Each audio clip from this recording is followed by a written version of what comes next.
खुलुमबाय लोगोफोर दिनै गासै जोंनि भारत हादरावनो बै कलकातानि केसखौ लानानै माने कनफिउजनाव दोङो मब्ला मा जागोन मब्ला बिनि रिजाल्टआ फैगोन गोबां कुवेश्चन सीबीआई नि फोरनि थाखाय गोबां कुवेश्चन बै सन्दीप घोषनि थाखाय गोबां कुवेश्चन बै डक्टरजोंनो थांफाजोब्बाय जायनि एन्सारखौ दाबो सीबीआई आ दिहुननो हायाखै सीबीआई आ अबेबा मोनसे लामाखै थांबाथाय आरो बै लामाखैनो मोनब्रै मोनबा लामा ओंखारबावो जायखौ लानानै सीबीआई आ निजेयानो जोबोद कनफिउज जानानै दं। दानिसो सन्जय रायआ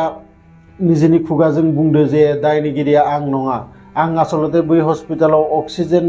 नागिरनानैसो थांदोंमोन मानोना आंनि रिलेशननि सासे मानसि बै हस्पिटालाव एडमिट दंमोन आरो बै एडमिट थानायखाय बिनो माने अक्सिजेननि दरखार जादोंमोन जानायखाय आङो अक्सिजेन नागिरहैदोंमोन नाथाय आं थांनानै नुहैयो जे बै लेडि डक्टरा बेयाव गोलैनानै थैलालालिलि माने माबाजोबना दंमोन आरो बिनि थाखाय आङो गिनानै बिनिफ्राय खारबोनायाव आंनि हेडफना बै जायगायाव गोलैयो आरो आङो माने बै जायगानिफ्राय ओंखारबोयो। बे जाबाय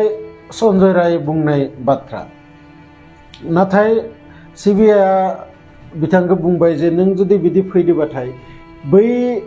लेडि डक्टरनि मोदोमाव मोननाय सिमेन्ट्सआ जायनि डीएनए टेस्ट खालामनायाव नोंनि माबाजों मेट्स जादों बे डीएनए टेस्टआ होमबा माने नकलि नामा बेफोरबायदि कुवेश्चन दाख्लैबावैसो बै सन्जय रायनो दालि आरो रुटि जेब्ला जेल सिङाव हैदोंमोन बै माने खोब गोरा गोरायै बुंदोंमोन जे आं बै कयदिफोरनि रखम नङा आंनो चिकेन बिरियानि लाबनानै होफै एग बिरियानि लाबनानै होफै बेफोरबायदि माने गोरा गोरा बाथ्रा बै गोरा गोरा बाथ्रानि उनाव सोर दोङो निश्चय बिखौ सोरबा बासायनो थाखाय दाबो सेस्था खालामगासिनो दङ दाबो बे केसखौ माने गोमोर होनो थाखाय खोमानो थाखाय दाबो माने गोबां बेफोरबायदि जायखौ जों नुवाखै जायखौ जोंनि माने फकासाव फैयाखै बेफोरबायदि मानसिया दाबो नाजागासिनो दङ। नोंथांमोना दाबो खोनानानै आसरित मोनगोन सन्दीप घोषखौ बै सीबीआई नि आखाइनिफ्राय बहननो थाखाय 22 एकदम गेदेर गेदेर उकिलफोरखौ हमनाय जादोंमोन नाथाय सुप्रिम कर्टआ डाइरेक्ट बेखौ केन्सेल खालामना होयो जे बेफोरबायदि बै सन्दीप घोषखौ जेब्लाबो सीबीआई नि आखाइनिफ्राय दिहुननाय जाया जेब्ला सीबीआई आ बेखौ दिहुनना होआ अब्लासिम बेखौ जोंनिफ्राय जेबो अर्डार पास जाया। दा खोथाया ओरैबायदि जायो सन्दीप घोषनि जि केस सन्दीप घोषआ एक्चुअली बै मार्डाराव बा बै रेप केसाव जेबो इनभल्भ गैया दासान्दि बिनि जि एभिडेन्स मोननाय जायो बेफोर जाबाय गासिबो करापसननिसो बियो बै केसजों जे डाइरेक्ट माबाफोर कानेक्सन दङ होननानै दाबो सीबीआई नि आखायाव जेबो मोनसेबो फोरमान मोनाखै बिखौ माने सीबीआई आ लांनाय जायो मानि थाखाय बे गोथैसोखौ फुंनि 5 बाजियावनो माने नुनाय जायो आरो 5 बाजियावनो बै सन्दीप घोषआ मिथियो नाथाय बै सन्दीप घोषआ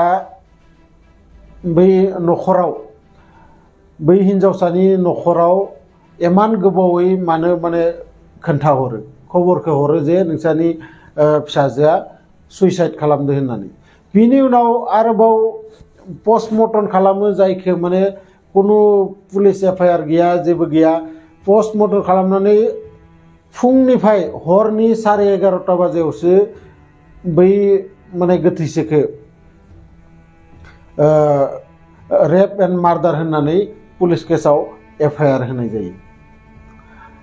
बै गोथैसोखौ सावनो थाखाय सिगांनो 3-4 लाइनाव थानाय गोथैसोफोरखौ बोखारनानै बयनिख्रुइ सिगां आथुर बे गोथैसोखौ सावनाय जायो आरो बेफोरनि कारना मा बैखौ मिथिनो थाखायसो सन्दीप घोषखौ एरेस्ट खालामनाय जायो आरो लोगोसे गोबां मानसि बिदिनो एरेस्ट जागासिनो दङ बयनिफ्राय बाथ्राफोरखौ सोंख्ल'नो नागिरगासिनो दङ नाथाय सीबीआई नि आखायाव दाबो ओरैबायदि माने मोनसे पियर जेखो माने एभिडेन्स होनो जायनि थ्रुयै बै सानैखौबो फासि होनो हायो बेफोरबायदि एभिडेन्स दाबो सिबिआइनि आखायाव गोलैयाखै आरो दिनै सुप्रिम कर्टआव बिनि केसा सोलिगासिनो दंमोन आरो दिनै आरोबाव बै सन्दीप घोषखौदो सन्जय रायखौदो सिबिआइखौ रिमान्डआव लानो थाखाय अर्डार होबावो आरोबाव दा हमना ला जोङो आरोबाव हप्तानै बे केसनि थाखाय नेबावनांसिगोन गोबां डक्टरफोरा